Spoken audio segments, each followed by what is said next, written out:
how these things come about because of what is put into ordinances and what is put into land use regulation and how developers have to respond to that. So depending on whether or not you are on the municipal side or on the private development side, you are on either side of the table when it comes to how those numbers come together. So what is an acre? It starts with an acre. It's 4,840 square yards or 43,560 square feet. Those are good numbers to commit to memory because that round number is necessary to understand how much you are dealing with relative to land and how housing sits on that land. If you need a visual, an American football, gridiron football field is very close to 1 acre. So if you're flying over a city in Google Earth, you always have a reference point to know what an acre is if you can find an American football field nearby or be able to measure it quickly. When you do have to measure things quickly, you have to make estimations in terms of how much acreage a site might be. This is the way you do it. You just find a football field and make an equivalent measurement. 43,560 square feet, which can be remembered as roughly 44,000 square feet within 1% of error. When we write comprehensive plans and pass comprehensive plans in councils, town councils, city councils, county commissioners, and the like, we start to develop a series of numbers that developers have to follow in order to reach compliance from the city planning and zoning board. So those numbers involve anticipation, and they involve, they start to shape the relative density of the housing and buildings that are placed. So land use is classified into different land uses from low density to medium density office, retail, light, and heavy industrial. You're already familiar with those classifications. We have zoning colors attached to those. The comprehensive plan will estimate the possible developable acres that are within that municipality, create a number of anticipated development within a 20-year period. Most municipalities are required to update their comprehensive plan every 20 years by law. They run it through a multiplier, and then they create a potential residential dwelling unit or commercial floor area estimate for that year, and then make an estimated potential new population around that. So those things, these are statistical estimates made based on our current real estate development trends, and in 20 years we anticipate that this will happen. Most American municipalities are on a growth model and are very optimistic about continuous exponential growth. That's how our economy is built, around continuous growth. When that doesn't happen, planning changes. That doesn't happen in Flint. That doesn't happen in Youngstown. You are in shrinking models as opposed to growth models. So we need to, as planners, we need to evaluate, is this appropriate for every community? No. And so we don't necessarily plan around the assumption that growth will be continuous, because it's not. We've been through a 2008 real estate bubble. We've now been through COVID. Just in your lifetime, 1991, 2008, and COVID, 3 very large recessive conditions when it comes to real estate. So this is not appropriate for every community, but it does provide us an example. Another number that we use to target and shape the built environment is called floor area ratio, or FAR. 1 story, 100% lot coverage is a floor area ratio of 1 to 1. Doesn't matter what the lot is, if it's industrial, commercial, or residential, it's assumed that if you put 1 floor of something on a site, it is 1 to 1. That is rarely allowed. That ratio is the same if that building is 2 stories and covers half the lot. That ratio is the same if it is 4 stories and covers a quarter of the lot. Okay, well, what does this mean necessarily? So, so it just assumes, it's a ratio created around the assumption of full lot coverage, which doesn't happen. You need space for fire separation, to put stormwater, to put parking, to put setbacks, all of those different things. Consequently, FARs tend to be fairly small. So in this community, Peculiar, Missouri, it's part of the Kansas City Metroplex. It's part of that Overland Park, Kansas growth sector where T-Mobile and Sprint have their headquarters and things like that. So it is a growing sector. Floor area ratio for commercial except downtowns is not to exceed a 0.25. What does that mean? If this was 1-to-1 and it's not to exceed 0.25, what does that mean? It means you can put a one-story building on 25% of the lot. That's it. What do you get when you put a one-story building on 25% of the lot? 75% parking. Right. You get Wendy's. You get Burger King. You get a Dunkin' Donuts. Right? You need all that space for all the parking and for the drive-through and for stormwater, all that stuff. So that number legislates sprawl. Okay? It legislates sprawl for a one-story building covering 1/4 of the lot. Notice that that 0.25 is the target number for commercial except downtown and downtown. So if you want to build a Burger King in your downtown, it would be a suburban Burger King. What? Well, this is a suburban context, and that would still be fairly appropriate. But it's why you get Rite Aids and Walgreens built like everywhere else in the country, built in Indiana downtowns, same reason. There's no incentive and no requirement to build something more urban in a suburban or urban context. Those numbers are the same. Well, why are we legislating sprawl? Well, that's a larger discussion. Okay? But all of this is basically saying one-story building on the core of the lot for all of these uses, except for heavy industrial, which does require a much larger site. The second number that shapes this, our built environment, is dwelling units per acre. So that's why we need to know how big an acre is. Residential estate for this classification of land use, 0.5 to 2 dwelling units per acre. This is why I told you it was a football field. So a residential estate lot in this community could be 2 football fields. That's a big lot. Up to half a football field for what we call residential estate. That's executive housing, that's $250,000 to $500,000, that sort of thing. Low density in this community is 1 to 4. 1 house on a football field, up to 4 houses on a football field. Low to medium is 4 to 9. That's actually, we're now in the targeted, 4 to 9 is roughly the density of the neighborhoods around Ball State.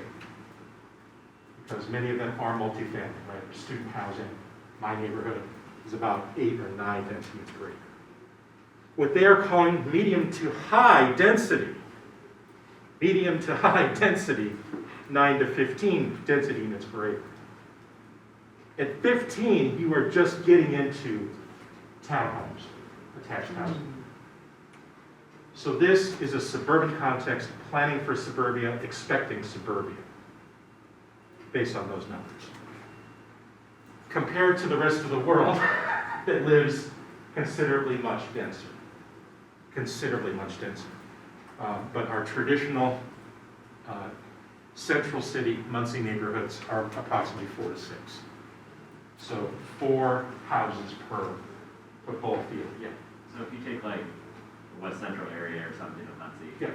that was originally larger single-family homes, Yeah. and then like later on it's broken up into duplexes, triplexes. Yes. You still have the same number of houses, but you have more dwelling units. Right. Yeah. That's how you push it from 6 to about 9 or 10. So my neighborhood, which a single family house is divided into 3 units, and you're reaching 9 to 10 to 11 density units per acre. Yeah. And those stipulations, those were for Muncie specifically or statewide? Now, this, The dwelling units for acre, the density classification, or is that? this was for a Missouri context, but. Oh, well, I'm sorry. But for typical suburbia, these numbers are fairly common in terms of definitions of density. But once you compare it to a world context, it's extremely low. It's very low. Thanks. Yeah. With attached row homes, the Brooklyn, Chicago, Montreal row houses, you can get more because a single row house could very well be 4 units. Basement level, granny flat in the back, upper floor, or it could be single family. It depends. But the 19th century row house is extremely flexible in that it could be a single family house, but it also could be up to 3 or 4 units. Chicago walk-ups, they're called 3-ups, where it's 3 units stacked on top of each other. Then you can get into a more comfortable high density, but that would be illegal in most suburban contexts. It would be entirely illegal. So we are considerably lower than how the rest of the world lives when it comes to density. Particularly when you look at densities in Manhattan or Hong Kong, which far exceed that. But when you marry numbers to bad form, you end up with this. What are we looking at here? Okay, so this is a trailer park. What kind of quality of life does this family have? Big truck. They're completely surrounded. So this is, you had an image of nature, you had an image of an organic plan, and you put trailers on it, and it just doesn't work. So you get these situations here, plus, unfortunately for a good segment of America, this is considered starter housing. But it also is a way that keeps people in poverty. This is a type of housing in which the home does not appreciate in value, it depreciates in value. It's a type of home that is, by all classifications, an energy hog. It is a home which costs more to heat than the home that you probably are in. Propane heat is considerably higher when it comes to heating ability for all these things. So there are so many factors, plus, of course, in a tornado, forget it. So all of these factors in which we allow this to happen are factors in which keep people in poverty as opposed to lifting them out of poverty. There's no equity that can be built with this. There are very high energy bills, and if you can imagine the social conditions that are happening in here, I don't know. Now, kids can navigate that. Children know how to navigate that. Okay, but clearly this is a pattern in which the housing unit is not appropriate for the pattern. On the other end of the spectrum, we are telling people that that's the American dream. And the American dream is a cartoon of a French or English country man, in which everything is contained under one roof, and that you have your own amenities and you share nothing. And it's a culture which says you max out the mortgage with the idea that you max out the benefit long term. But during the 2008 housing bubble, that all ended. That all came crashing down when loans were overextended. And with predatory lending, families were building these things and not even able to furnish them. A friend of mine in Fishers, Indiana, just down the road, was saying that during the time of this boom, from 2000 to 2007, families were building these homes but only living in like a quarter of the footprint, and would have to rent furniture to have a dinner party or have a social event. They would rent furniture, bring in the furniture just for the dinner party, bring it back out. But they were only living in a quarter of the footprint because they didn't need all the space. So you didn't have like big families? No. A good portion of suburbia does not have children in the household. So it is still a cartoon of an image that doesn't exist anymore, of this 19th century upper class. But folks with wealth are told that they have to have their own of everything, their own tennis court, their own pool, not share anything. And what you end up with is this overly competitive and unsustainable continuous sprawl situation. And if you're caught in the middle of that, that's two ends of the spectrum. If you're caught in the middle of that, that's what you get. Every floor plan is the same. Okay? Either they're exactly the same or they're mirrored. Right? Every roof is the same. There's vinyl on three sides, and maybe there's brick on the front.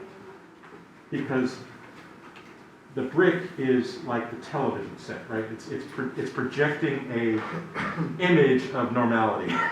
And it's vinyl on the other three sides. So anyway, at least they get walking trails. And oh look, a park. There's nothing in it, but the developer has been told to provide sidewalks, walking trails, and open space. Still only gets you to about 5 or 6 density units per acre, even that. But if you're in the middle of this spectrum, that's what you're told is the American dream. Johnson County, Hamilton County, etc. So, but yet these have more amenities than most suburban starter lots have in those two counties. The rest of the world doesn't feel that way. This is the Netherlands. This is 12 to 15 density units per acre. The Dutch are very peculiar because they had to build most of their land. So they drained the North Sea in the 1950s and created more land for farming and for housing. The Dutch have a phrase, God created the earth, but the Dutch built Holland. So it's a very peculiar way of approaching humanity, perhaps. But so you have land that was drained from the North Sea, is typically fairly flat, mostly under sea level. So land management and water management are premium. And so every bit of land is something that is invested in because this was in the North Sea 50 years ago. It is a higher density, mostly attached housing and townhomes, but the Dutch do not like apartments. They hate apartments. They want an address. They want a yard. Those are still things built into the culture. Despite all that, despite the fact that they live denser than we do, they still do not like apartments, walled apartments. They like an address. There's something still built into the culture that wants that address and that little bit of land, even though it's very, very tiny. But then they typically build all of the amenities and infrastructure going into it. That neighborhood is probably no more than a 4-minute bike ride from the nearest train station as a result. They have to manage water with canals and with drainage, and so consequently, growth boundaries, when urban growth stops, it abruptly stops. This is as far as we're going, and we're stopping. Because all of this land has to be managed very scientifically in terms of water levels, and then accounting for sea level rise and flooding and the tide and the like. So typically, development in that context has a natural growth boundary, at least for its planned authority for that particular time. This is the city of Almere. This was underwater in 1950. This is part of the polder land, or the lands that were drained during the 1950s and 60s to create new land. This is 8 minutes from Amsterdam. The train station was built first. This here is a 5-minute walk. That's a 10-minute walk. So almost the entire city is within a 15-minute walk, or the equivalent would be a 5-minute bike ride. We took students there in 2006 to visit this new downtown that they designed. But everything that you see there in that lens is completely planned and designed. Nothing was there in 1950 because it was the North Sea. So you have a context in which you can experiment, try things out, try out the latest theories, as opposed to most traditional European cities which had medieval roots or had a wall or had a market square or a cathedral, those sorts of earlier human settlements. So compared to medieval cities like Amersfoort, which is nearby, this is the cathedral square. This is a Saturday market set up. typically at the intersection of two trade routes or near a river with a medieval wall around it. So newer cities like this did not have the same pattern because they did not evolve under the medieval warfare conditions as these older cities did. So Dutch planning, because of that freedom, can get quite experimental. This plan, this is 4 miles north of Amersfoort. This is called Cattenbrook. And this partie, or this design, came to the planner in a dream. And this is a lobster claw, and this was a paint stroke, and this was another paint stroke, and this is the earth. And it literally came to the planner in a dream, and he sketched it down, and it became a whole development. Okay, cool. But when you're dealing with that type of context of being mostly flat and having everything 100% engineered and planned, you have some design freedom. So it's interesting to see that. American density, we do approach 15 density units per acre, sometimes 15 to 19. This is Park Slope, probably the hottest neighborhood in Brooklyn. That's the Grand Army, the Republic Park. This is Prospect Park, which was designed by Frederick Law Olmsted. This here is one of the most contentious bike lanes in New York City. But if you look at GAR, or Grand Army, the Republic Park, and the monument, that's the image there on the edge of Prospect Park. There's also the Prospect Park Amphitheater. Some of your favorite bands play right there. But this neighborhood was built in the 19th century, mostly as tenement housing. Now each of these row homes sell for millions of dollars. So it is a fully gentrified part of Brooklyn. Manhattan is just to the left. And then to Suzhou, China, which Suzhou is called the Venice of the Orient. Another canal city, very much built around the water. Another level of density. They're using attached housing as well, but need another level of density and another level of character very similar to that. Back to Fishers. So here in Hamilton County, Delaware County, we do have a water table issue. So we have all these retention ponds, which our residents love to crash into. If you follow the Indianapolis news, there's at least once a month, there's somebody that crashes their SUV into a retention pond. It's a very peculiar phenomenon we have here.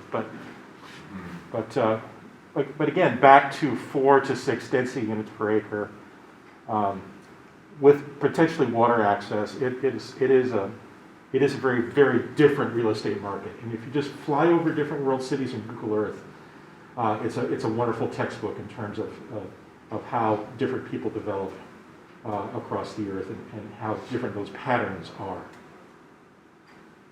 One way to start to give a picture to what these numbers mean. This was a wonderful old website that looked at affordable housing across the United States. Affordable housing in Muncie, primarily constituted of this unit here. It's a 3-bedroom unit that had a lot of different flexibilities built into it, but in the 90s in Muncie and Anderson, we were building 3-bedroom detached housing for $45,000. And it was the core of our Muncie Housing Authority's efforts about getting folks out of continuous rentals and into homeownership. The Clinton administration was committed to maximizing home ownership for as many families as possible as a road to building wealth. And that was the priority of HUD during that administration, during those 2 terms. It was not about building apartments, it was about getting people into single-family homes, including creating vouchers for folks to rent in the open market. It was the end of decades of segregated public housing and Section 8 housing, in which poor people were contained into one type of housing type. And the beginning of a voucher program and a home ownership program that put home ownership as the priority. And it lifted a lot of Americans out of poverty.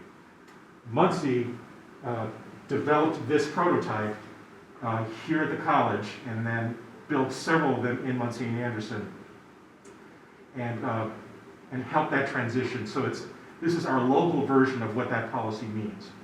And as you can see, a 3-bedroom detached bungalow on a 50 by 125 foot lot gets you at 6 density units per acre. So this starts to give you a picture of what these numbers mean. Okay, 6 density units per acre is a Muncie bungalow. Okay, bungalow is a Indian term attributed to this type of front porch housing. Okay. There's a great paper on the origins of the word bungalow, etc. In Chicago, this was one of the first interesting, for me, one of the first interesting mass infill projects post-tower in the block era. The south side of Chicago had these towers called the Chicago Housing Authority or the Robert Taylor Housing. Those were still up when I was a student. They've all been taken down. And so the Chicago Housing Authority started building attached and detached houses on sites like Cabrini Green and like sites like the former Sears Roebuck site. This is from the Sears Roebuck project, very close to IIT campus and a historic African American neighborhood called Robbinsville. So this was one of the first. There it is attached row housing. It gets us to 20 units per acre. Okay, so again, attaching the picture in your head about what these numbers mean. Attached row housing, the townhomes, gets you to 20 units per acre. In Oakland, one of the friends of one of our patriarchal emeritus faculty, Michael Pyatuk Architects, was building affordable housing in Oakland and San Francisco that looked very much like this. So this is a perimeter block development, the whole perimeter of the block, housing all the way to the edge with a courtyard in the middle and then going up 5 stories. Well, that's like a Paris block. That's like a London block. That's like a Madrid block. Very similar to European density.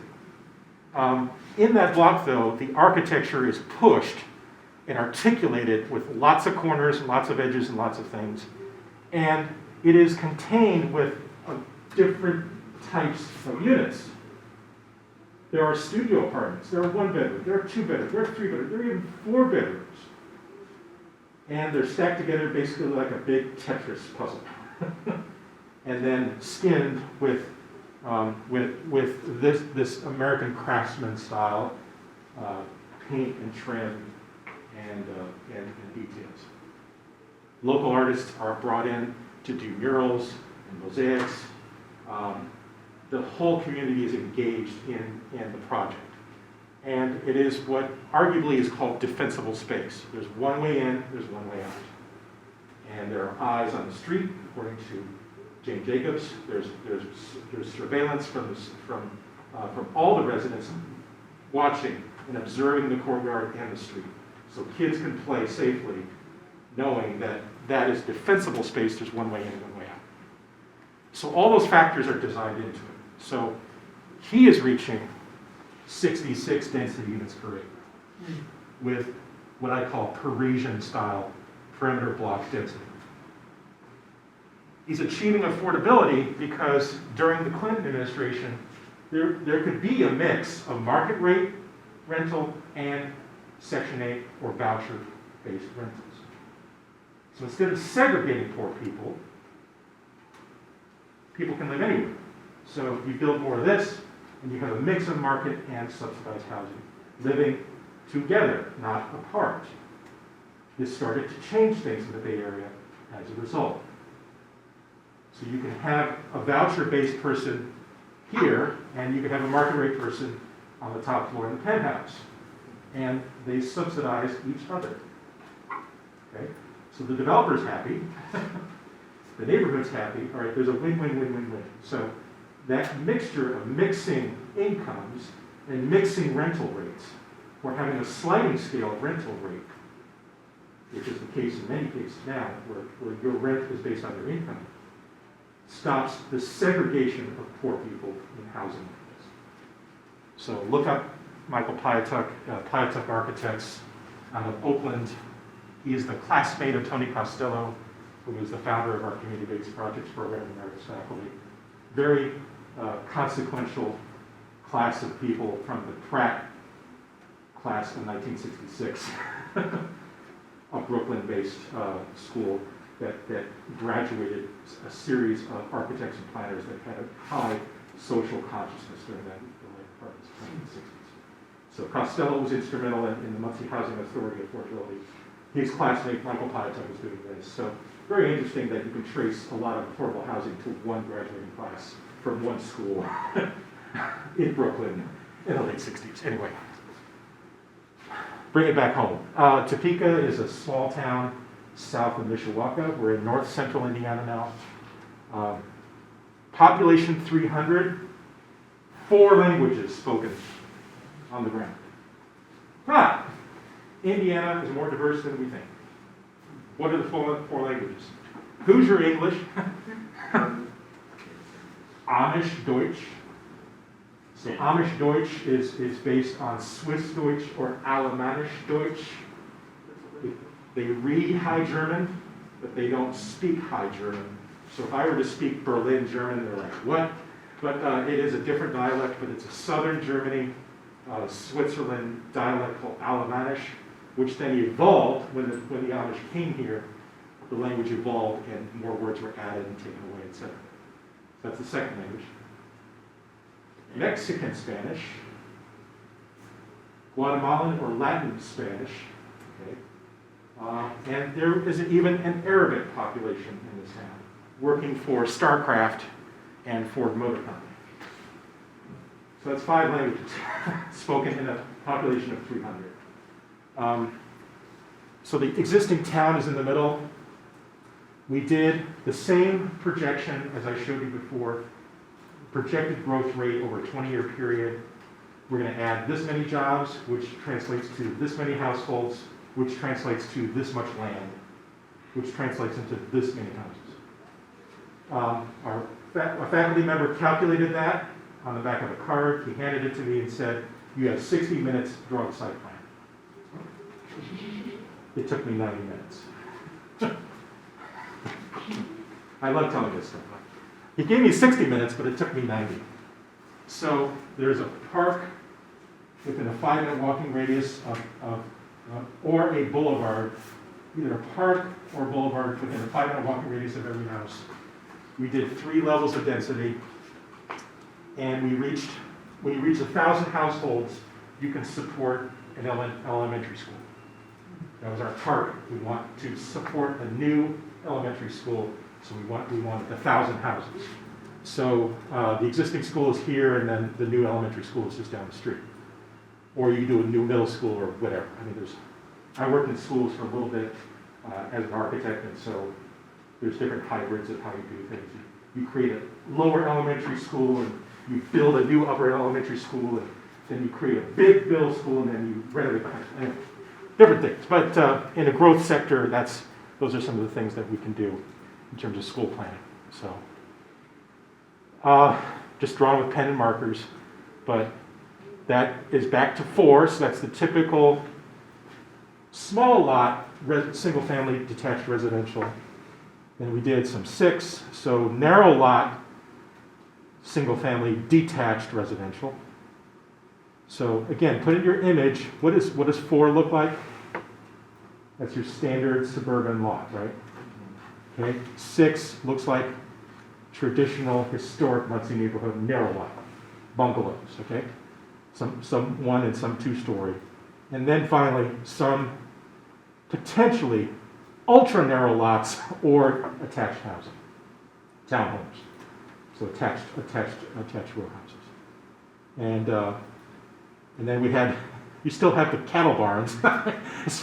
so we have to create some separation with that. The red is a little village commercial node. So this is a small group of small stores that you can walk to or bike to. So all of that is factored in. Had 90 minutes to draw it. So it's like, oh, anyway, but needless to say, an achievement, if you will, but a nice draft for what that all could mean. So our target was 1,000 houses, and we fit it on this much land. Is this realistic? Perhaps, but all of this land around Topeka isn't just on the market. It is typically held by Amish families, which the land is deeded to the oldest son and kept in the family. And some of this land has been kept in the family for 150 years. They don't like to sell their land. They like to deed it to the oldest son. The oldest son typically then inherits the family farm and the land on it.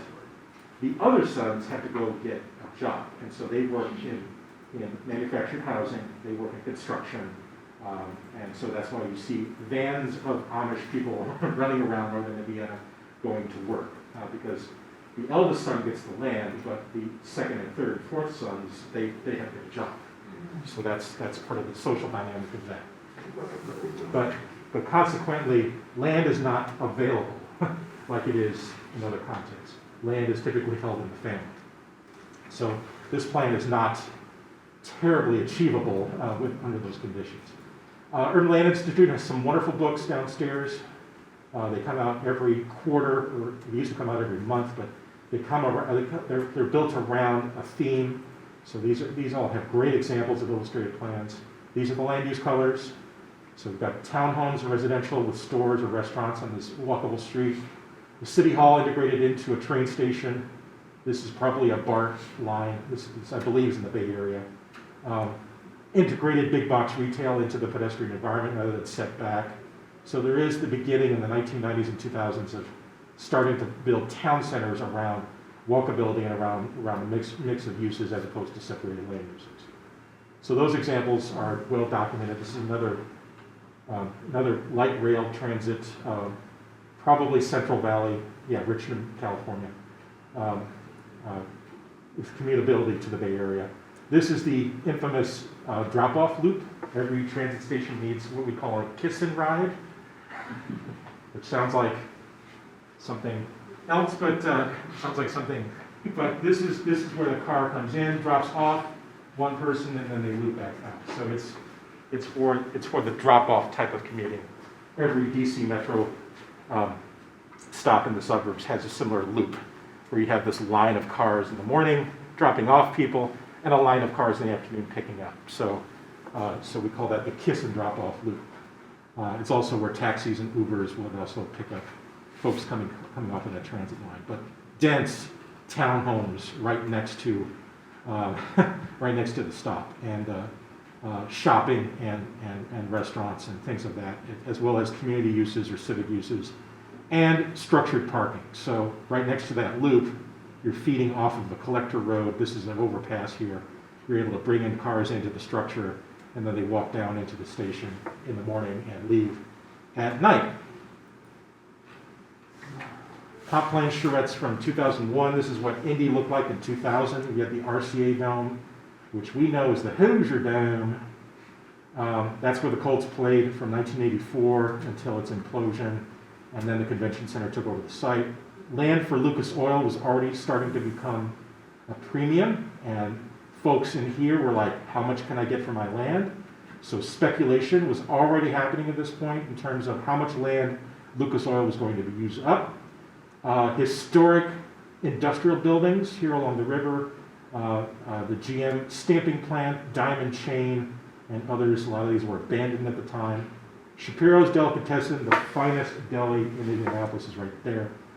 So this was a traditional Jewish neighborhood in the 20th century. And then the Lilly campus that wants to grow and expand and push and put pressure on Fletcher Place. This is one of my favorite neighborhoods in Indy off of Virginia Avenue. Fountain Square is my other one, but Fountain Square and Fletcher Place were divided by the highway. So a lot of things happening on the south side at the time, and now this is where the real estate is starting to happen. So we drew the figure ground. This is one plan from Bruce Race, who now teaches down in Houston. He's one of our alumni, practiced out of the Bay Area. So existing buildings are rendered gray. Trees along every street. New buildings have this drop shadow, which makes them pop. And so he's executed an outdoor stadium just south of the convention center, executed a Lilly expansion plan to the north, and a new corporate campus on the river. Everything else remains the same. Stadium parking is held underneath the highway, and then shuttles take Colts fans back and forth. So that, he drew this by hand in 4 hours. He then photocopied it and then started to diagram over it. Just an excellent use of just the notion of diagramming a plan. He drew it in black and white, photocopied it, and then started to lay diagrams over it so one could identify exactly where all the infill was. So that's all proposed infill around those areas there. Quick three-dimensional or axon drawing of the stadium. Alternative 2, this is why David Lewis, who is founder of Urban Design Associates, who just passed away a couple months ago, he looked at the figure ground, or we got an aerial of the neighborhood from 1940 and said, that's the plan. So restorative urbanism. Look exactly what was there in 1940 and go, that's it. Rebuild the grid, rebuild the neighborhood around dense urban housing. So his proposal for a block involves cars being able to come in at only 2 points, feed cars into auto courts, have a park in the middle of every block, and then these are attached row houses. So this gets you to 19, 20, 22 density units per acre. But every block basically has its own park. So philosophically, this is really, really nice. I mean, every block has its own identity. So you can imagine kids really enjoying every block having its own playground or having its own play area. But again, his target was, we want to get 1,000 residents in here so we can support an elementary school. So the new elementary school is right in the middle. It's walkable to everything. So that's a 5-minute walk around it. So some rationale in terms of what they were after and how they executed the plan. That was option 2.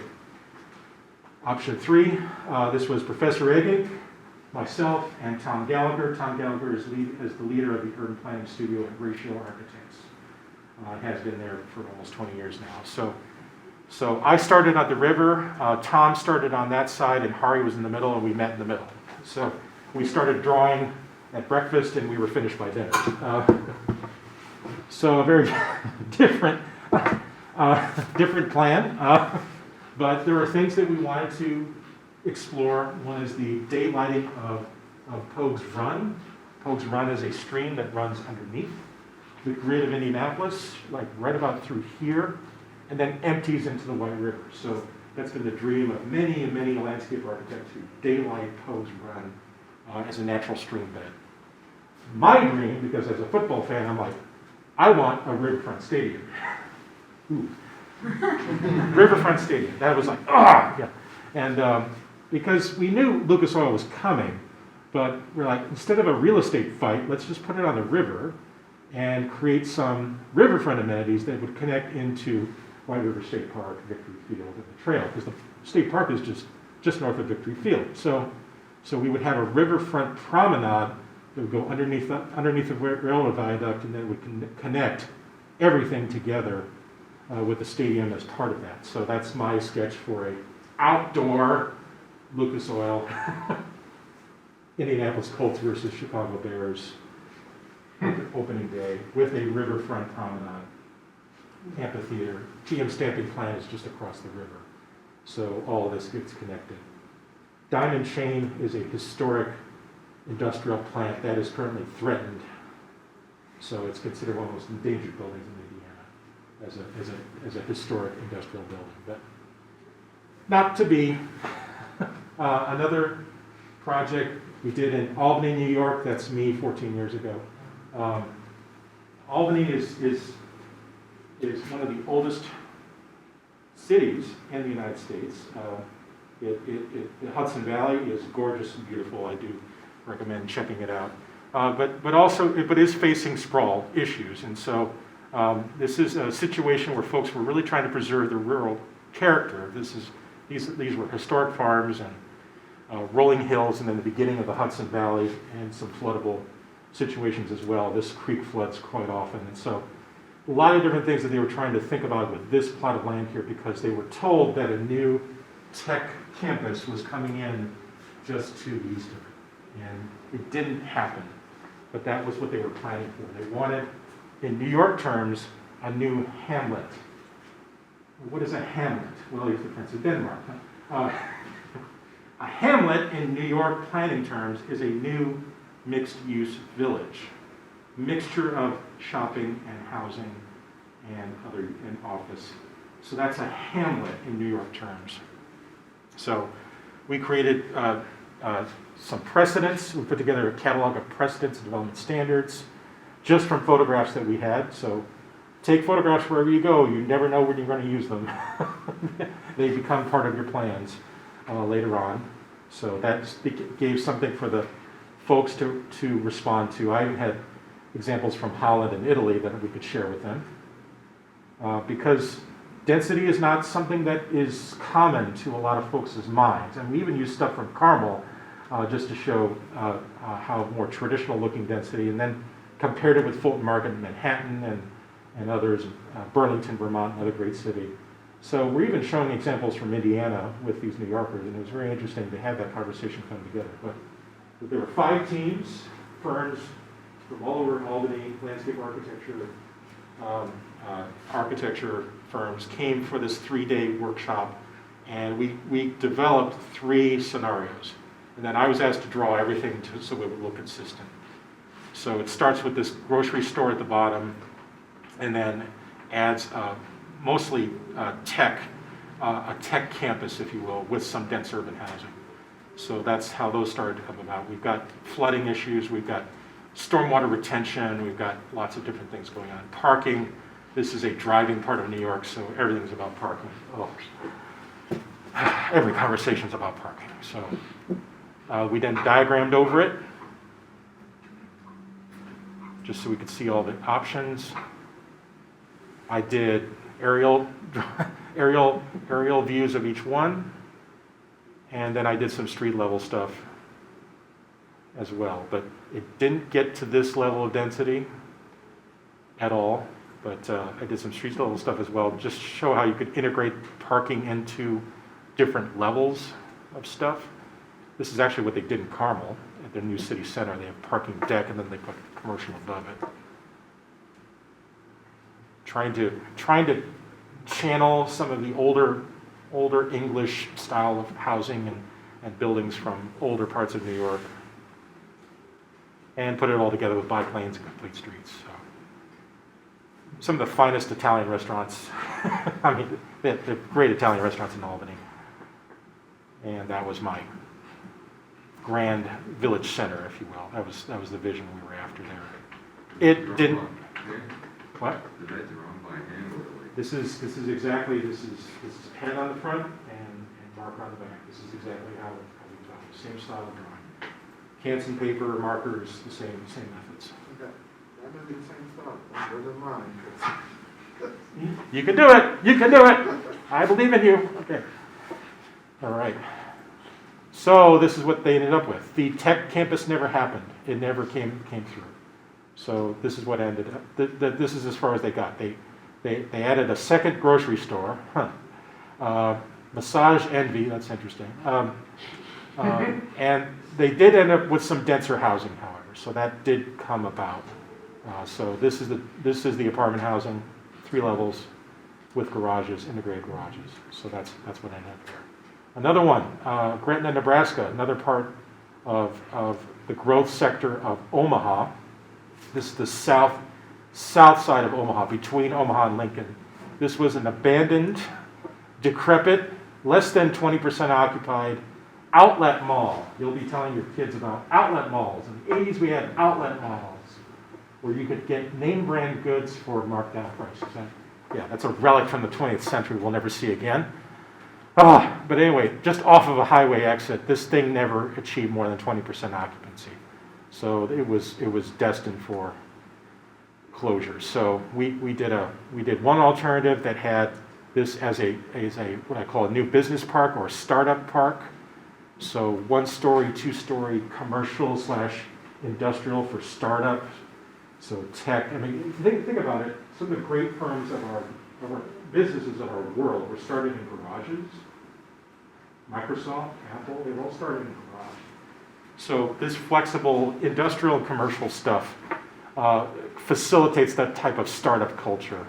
And then restoring the buildings, adding more adding some sort of mega structure, could be a mega church, could be I call it a rural prairie heritage center, whatever that means, with a working farm and a corn maze. Anyway, it's a tourist attraction centered around animals and around farming, whatever that means. But it could also be an anchor store. It could be a mega church.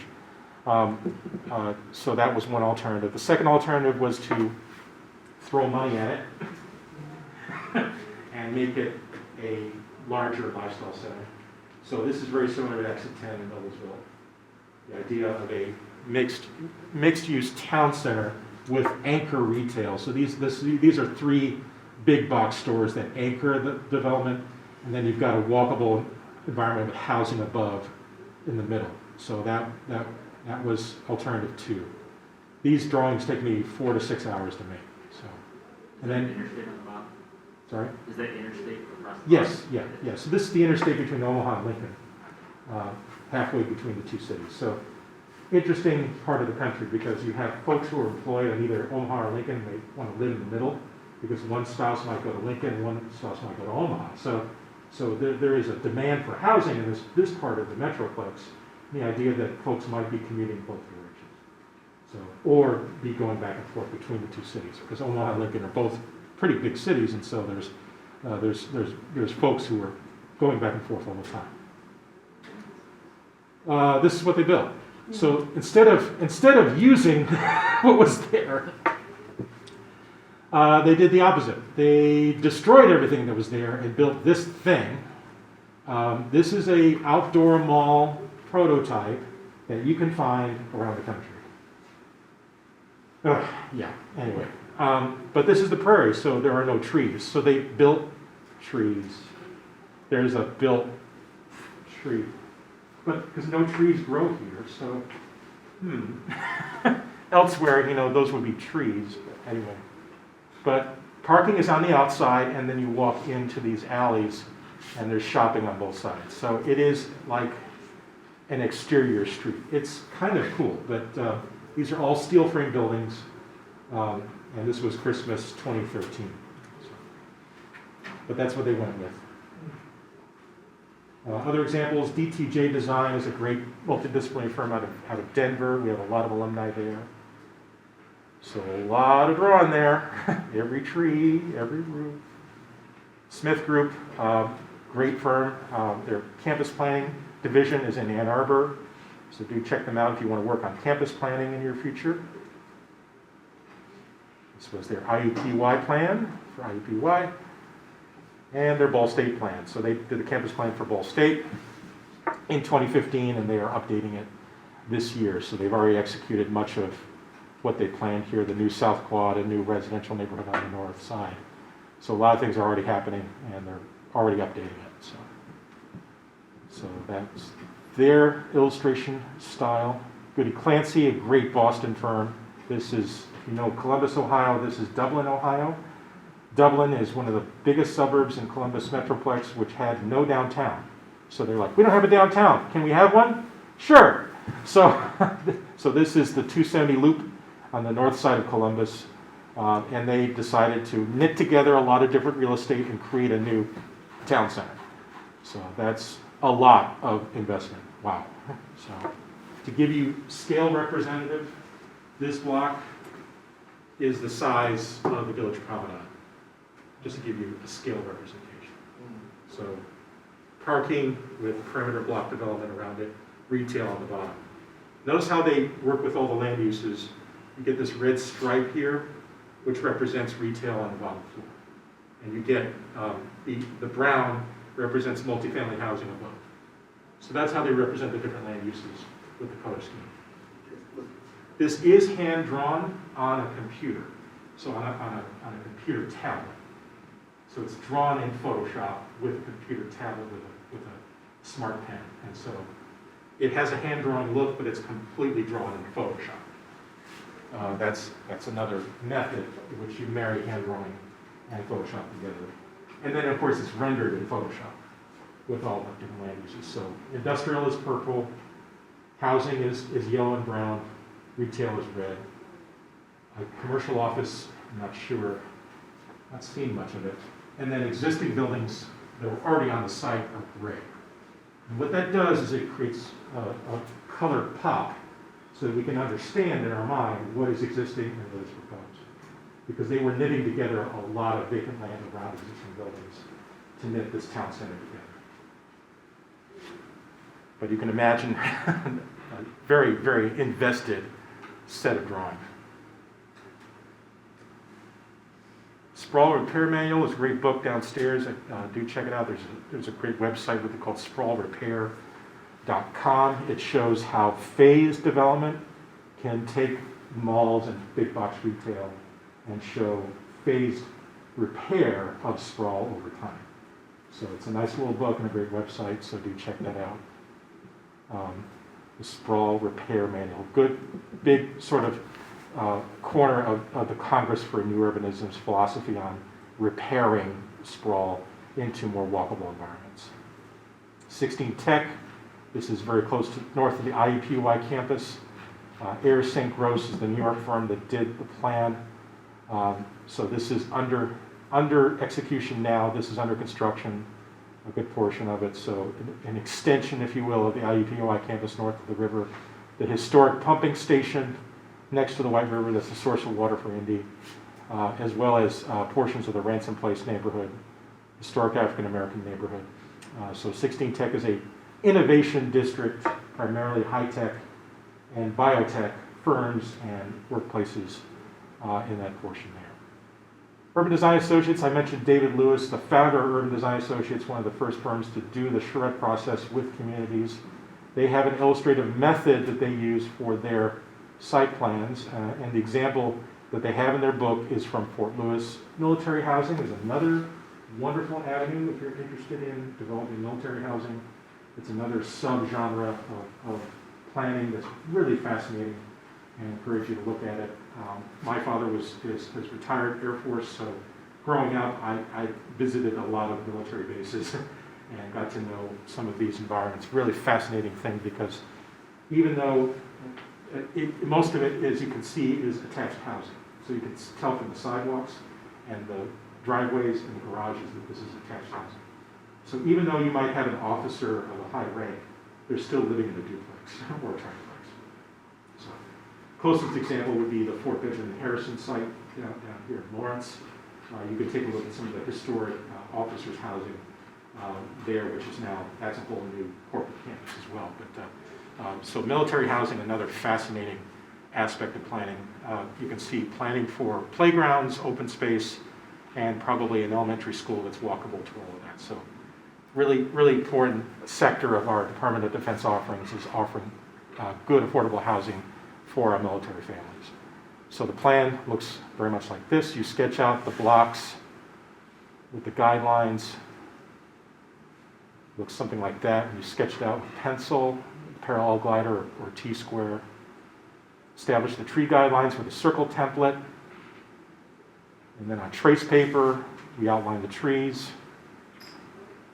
outline the buildings, add the roof lines, outline the blocks, add the sidewalks and ornamental trees, playgrounds, and then render it. So their color system, they use a modification of the land use color system. So this is still considered multifamily housing because these are duplexes, triplexes, and quadplexes. So that's multifamily housing, so it's this golden color. But Urban Design Associates takes it a little bit further. They illustrate the public part of green space, the semi-public or semi-private part of green space, and then the public green space. So the public part gets this darker green. The semi-public backyard gets a lighter green. The front yard gets a medium green.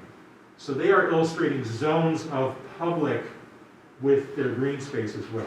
Not all of us go that far, but their color system, when they render their site plans, has been consistent from the beginning. In order to work at this firm, you have to draw like that.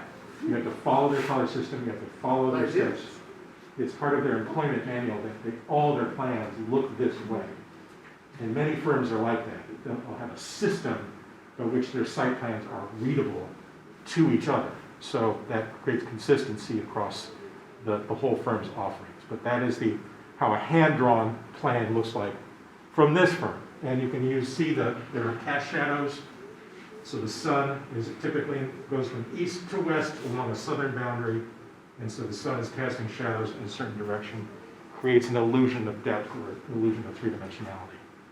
So next class, we will do that method, something similar to this method, these same steps, but we will do it for your site, okay? So I have aerials printed out on the other side of this wall. Next class, you'll grab one of those, trace paper, and we're going to start to draw a proposal, a draft proposal for your site. It involves some markers, it involves some infill, it involves some potential change on your portion of Charles Street. Okay, so that'll be next class. So next class will be hand drawing in the studio next door. I'm thinking Tuesdays, Thursdays. So I have to think, because there's a class in there now on Tuesdays. Thursdays it is not. So yes, we could do hand drawing on Thursday, do a draft infill plan for your site.